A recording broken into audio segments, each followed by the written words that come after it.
আমাদের দৈনন্দিন যে সমস্ত নিত্য প্রয়োজনীয় জিনিস এগুলির যে মজুদ আছে এবং পাইপলাইনে যা আছে সেটি রমজান মাস এবং তার পরবর্তী সময়কে বাজারকে স্থিতিশীল রাখার জন্য পর্যাপ্ত আছে। তো এই বিষয়ে কারোরই কোনো শঙ্কার কারণ নেই। রমজান আসলে সিন্ডিকেট একটা শব্দ বারবার ঘুরে আসে, বারবার বিভিন্ন সরকার সবসময় সিন্ডিকেটের বিরুদ্ধে সোচ্চারও ছিল। আপনি দায়িত্ব নিয়েছেন, আপনি আসলে কতটুকু সোচ্চার থাকবেন, ওই রকম একই ফলাফল আসবে কিনা? আমি আপনাদেরকে সাউন্ড বাইট ইনশাল্লাহ কাজ করে দেখাবো।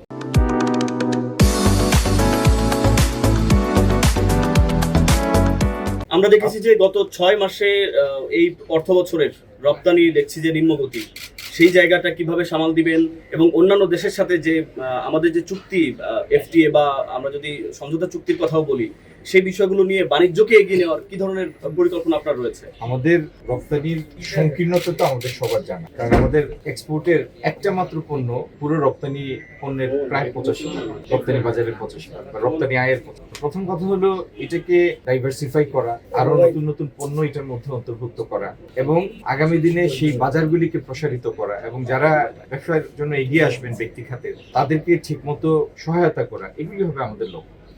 আর আরেকটা জিনিস হলো এই রাইট এট দিস মোমেন্ট, এখন তো সারা পৃথিবী রপ্তানি আমদানি সবগুলি একটু টালমাটাল আছে, যেহেতু আমেরিকান যে টেরিফ রেজিম সেটার সাডেন পরিবর্তনের কারণে সারা বিশ্বে একটা অনিশ্চয়তার সংখ্যা আছে। তো এগুলির মধ্যেই আমাদের, যেহেতু আমাদের দরিদ্র দেশ, আমাদের মার্জিন অফ এরর খুব স্লিম, ভুল করার সুযোগ নাই বা অন্যের কারণে সৃষ্ট দুর্যোগের জন্য খেসারত দেওয়ার মতো আমাদের সেই সঞ্চয় বা সামর্থ্য নাই।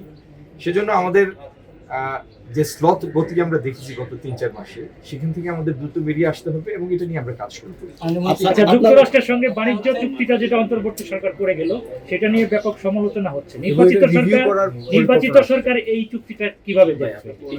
ঠিক এই মুহূর্তে আমি এটা নিয়ে কোনো মন্তব্য করবো না। আমরা আমাদের সরকারের অবস্থান জানাবো।